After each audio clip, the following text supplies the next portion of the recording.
Alright, so for all those who haven't heard the story, how did you first meet with Murs, and was it a long road before you started making music together, which led you to your first performance at Hop Kemp? I first met Murs, I was on tour with my brother Planet Asia.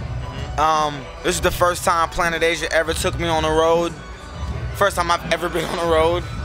And we were in the Bay Area one time, like Emeryville or some little city in the Bay Area, not too far from Oakland. And I think Murs was headlining that same little festival. So me and Asia, we went on before, it's, you know how it goes. But I had my manager there, my manager, Hectic, and I guess they had a relationship prior to that moment, Murs and my manager. So when Murs saw my manager, niggas just, it was like an instant beef. The niggas almost fought. I had my brother with me, I had my niggas with me. He was like, yo, are we gonna box these niggas? Are we gonna fight Murs and his crew? You know, but luckily security came and diffused all that tension. Luckily, you know what I'm saying? Because if they didn't, we probably wouldn't have an album together right now. He's gonna kick my ass. Yeah, we was gonna murk that, we was gonna murk Murs, man. But you know, but that's how we first met, man. And then long story, fast forward, we did a show at what's that festival in Minneapolis? Soundset. We did a show at Soundset, and we wound up doing a meet and greet together. So that was the first time I actually got to meet Murs. But technically, the first time I met Murs was when we almost fought. Yeah. So, but how we got together for the album, man. I don't know, I think he just kept hearing my name.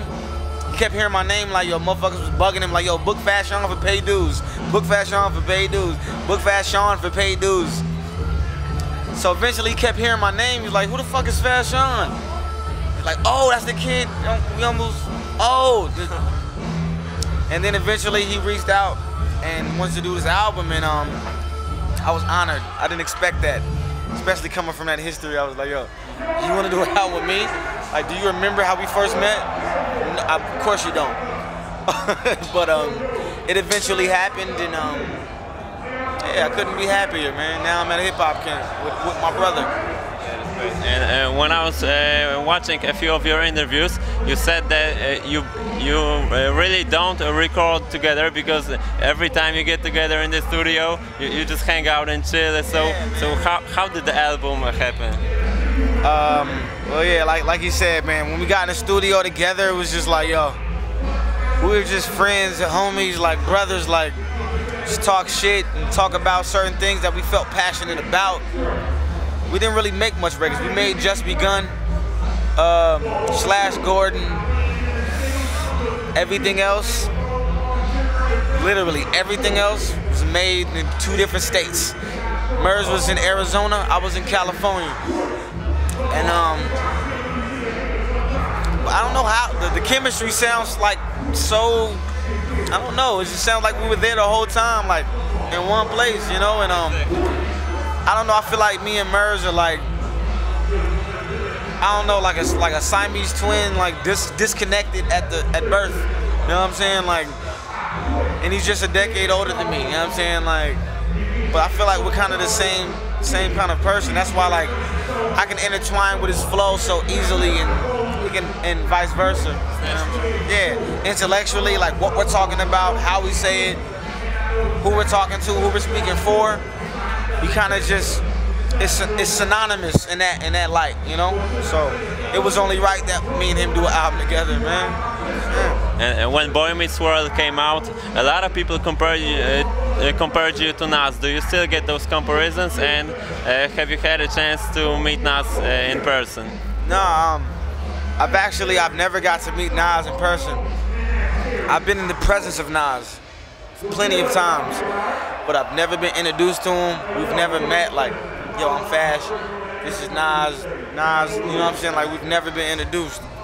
I met his people, I met his jungle, his brother, I met Alchemist, everybody who worked with him, but I've never met Escobar himself. So yeah, as yet the day when Esco and El Chapo have connected, you know. But yeah, big influence on my career, on my style, man. Nas is the man. But I never got to meet the God, man. Never got to meet him. So maybe there will be a chance soon, and you could play him the O2 Illmatic mixtape, which you put out, which you put together. You know what? I'm really surprised. I think he has to heard that mixtape. You know, his DJ put that mixtape out, DJ Green Lantern. So if the nigga behind you every night, like if he hasn't played you that, you must not be listening to hip hop or some shit. You know what I'm saying? Like. But yeah, I got to meet Nas's manager recently. We just had a meeting, and then they're trying to set something up. Like me and Nas get in the studio, I play on my new album, and that's enough for me, man. Niggas. Everybody else have different aspirations for about what's gonna happen when me and Nas meet. But I just want to meet him. Just want to shake his hand. I just want to tell him thank you for, you know, being like a father to me through the speaker, because I didn't have a father there. So the wisdom that niggas like him, KRS-One, Rakim gave me was like, these rappers were more than just rappers to me, you know what I'm saying? Like, this really like helped shape my life, man. So I can't wait to meet him, shake his hand, and tell him thank you, man. And you always mention the East Coast inspirations, but who from the West Coast inspired you in a similar way? Was there anyone? Shout out to the East Coast, but all my style comes from the West Coast. Lyricists like Freestyle Fellowship, Farside, Planet Asia, Razkaz, niggas who grew up in that era, niggas and all the West Coast cats with Chuck Taylors and AKs were like, oh, y'all niggas sound East Coast. And they only said they sound East Coast because they were trying to kick something intellectual. They were trying to kick something, they were trying to kick wisdom and knowledge, man. And that got overshadowed by this whole, you know, the machismo of gangster rap, gangster image, and but I don't know how to feel about that. It was like, yo, how else can West Coast cats become relevant or visible? They had to do something different from what the East Coast was preaching, you know what I'm saying? In order to gain our own, like establish our own footprint in this culture. So, but that's why the West Coast music is so mixed up and like so it's like it's intellectual here, it's gangster there, it's smooth there. You can ride to it in your Impala.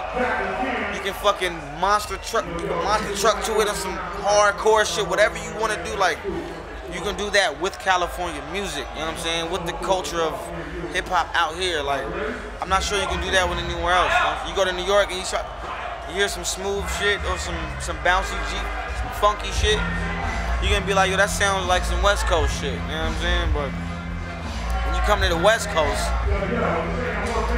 I guess it's pretty much the same. Niggas, I'm sure niggas in the Far Side and you Black Eyed Peas, you name it. Like Cass was like, yo, y'all sound like y'all from the East Coast.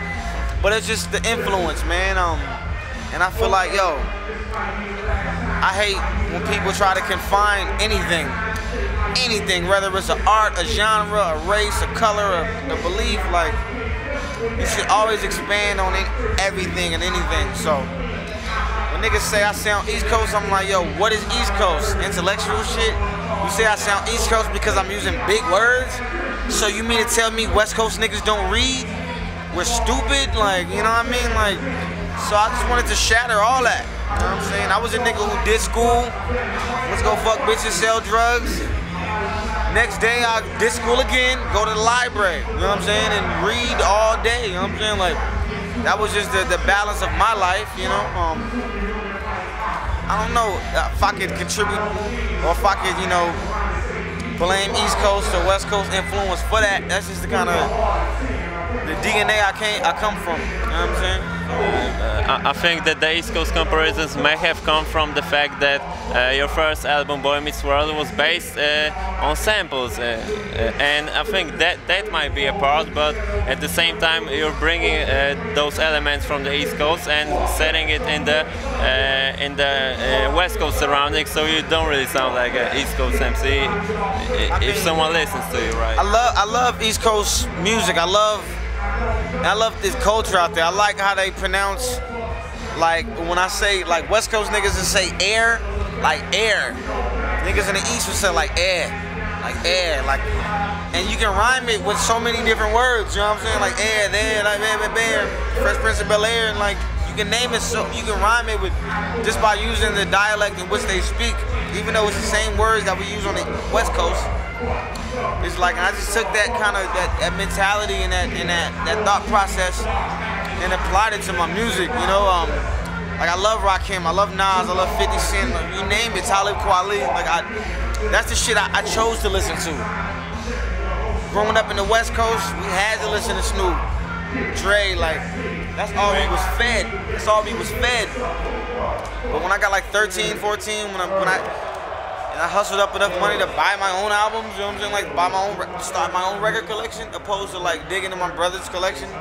I bought Reflection Eternal, Illmatic, It Was Written, Do or Die, Pieces of a Man, Midnight Marauder. Like I bought like albums that I knew that for me being a writer, I needed to hear these albums. Me being a hip hop artist, someone who would want to exist in the culture, I'd have to have that balance, east, west, south, north, you name it, you know what I'm saying? So, I don't know, but in turn, that makes my style more unique than any artist you've ever heard, you know what I'm saying? Ever heard, so, yeah. And how do you look back on being a member of XXL Freshman in 2010, and how important was that for your further career? It was important, I guess it was important to show people, to show my fans, the doubters, and anyone who ever doubted Fashawn as an artist, as a person, that I'm the complete package. I'm not just rap, I'm not just lyrics. I have the image too.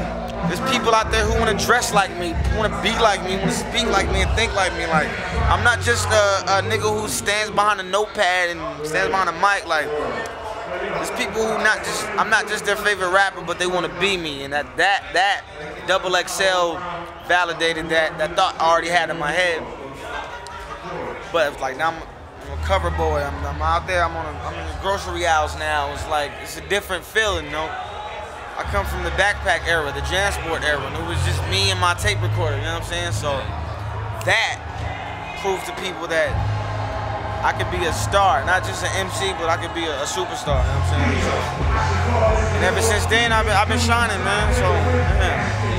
And do you think that the peace treaty that you talked about on this generation album is possible in the near future, and is the situation changing in the recent years, or not at all? I think, I really think that me myself, being black and brown, mixed like Santiago, like me just being me, if I stay true to myself and make the music that resonates with myself and with people, I think that we can have a peace treaty between black and brown and black and black and etc. because I represent all of that, you know what I'm saying? I represent all of that, and I can bring people together, man, and Murs as well, man, like we have the power to do that. So as long as I'm alive, I'm gonna keep striving for that. So yes, I'll say that's very possible, and it's gonna happen, man. And that peace treaty we was talking about wasn't just in 1992, man, with the red and blue. It's 13, it's 14, it's black, it's brown, and the niggas who listen to this interview, they gonna understand that those mathematics with the 13 and 14, and like that's just Cali shit. But yeah, man. I just want peace, man. That's all I want to spread to the world, man. Colorless peace, man. Whether it's black, brown, white, yellow, orange, you know what I'm saying? So, you know what I'm talking about. Did the story from Lost in New York really happen, or was it based on some real events? Or? You know what? That story was actually inspired by a movie, right? By Macaulay Culkin, called Home Alone 2, Lost in New York. And that inspired that song, but I ain't have no Macaulay Culkin upbringing though, you know what I'm saying? So I wanted to give it to the people from my perspective, from a kid growing up from California, hearing all these stories from KRS-One, Nas, Jay-Z, MOP, like about stories about Brooklyn, Queens. Like, you know, they basically warned us. You know what I'm saying? All these songs are like, yo, don't come here. Like, you will get kidnapped, you will get this. Don't even come out here, son. So I took that whole idea and was like, yo, what if I did walk through all these boroughs, and what if I actually did do this shit, you know? And truthfully, I did, but all that shit didn't happen. I ain't get kidnapped, I ain't, you know, none of that shit. But you know, that's good. They show, yeah. If that did happen, I would not be here, you know. So, but yeah, I used my imagination and blended it with my reality. You know what I'm saying? Okay, and did you really go through that phase of walking with a Discman and CDs through the city and pushing your music just like in the same folks video? Say it again? Did you really go through that phase of walking with a Discman and a bunch of CDs and pushing them like in the same folks video? Absolutely.